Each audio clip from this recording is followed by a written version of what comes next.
Chapter 4, The Edge of Absolutism. Section 1, Extending Spanish Power. Charles V inherited not only the crown of Spain, but also the crown of the Austrian Habsburgs. The Habsburg Empire was discarded and diverse, so Charles V decided to give up his titles and enter a monastery in 1556. His 29-year-old son Philip inherited Spain, the Netherlands, southern Italy, and Spain's overseas empire. Philip was very hardworking and ambitious. He made Spain the most powerful state in Europe. He centralized royal power and reigned as an absolute monarch. Philip was sure he ruled by divine right, that God had given him his authority. He turned the Inquisition against Protestants. He fought Protestant rebels in the Netherlands. There were many riots against the Inquisition. Some largely Protestant provinces declared their independence from Spain. They called themselves Dutch Netherlands. Philip saw Queen Elizabeth I from England as his chief Protestant enemy. She encouraged English captain sea dogs to attack Spanish ships. The invasion failed, and with it, the plans of invading England ended. Spain's golden age happened between 1550 and 1650. During this time, many painters and writers developed in Spain. Section 2, France under Louis XIV. Henry IV inherited the French throne in 1589. Since he was a Protestant ruling Catholic land, he became Catholic. He issued the Edict of Nantes to protect Protestants. Henry IV laid the basis for royal absolutism.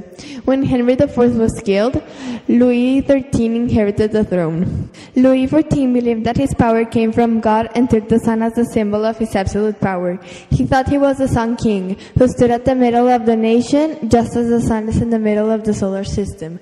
During his reign, the French army became the strongest in Europe.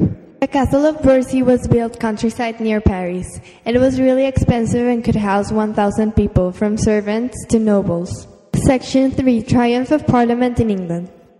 The Tudor dynasty ruled England for many years. The Tudors believed in divine right, but they also knew it was important to have a good relationship with the Parliament.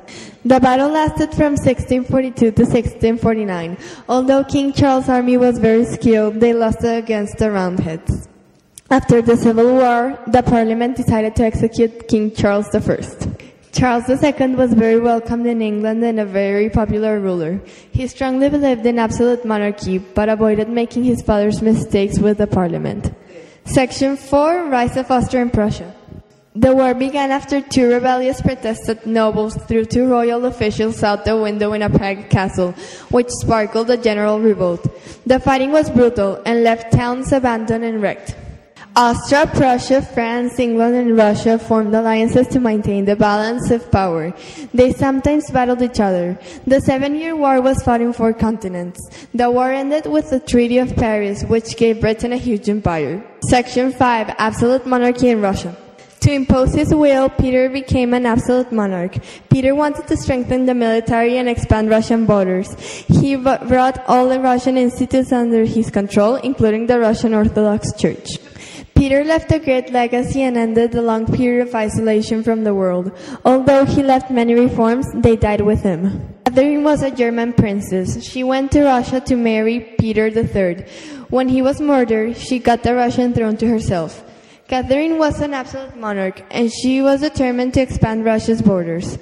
Poland was a great European power, but it was never able to centralize, so Catherine, Frederick, and Joseph decided to divide in 3 states.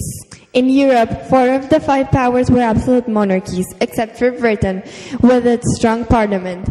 They fought each other to maintain the balance of power. New ideas were afloat, and changes would soon shatter the French monarchy.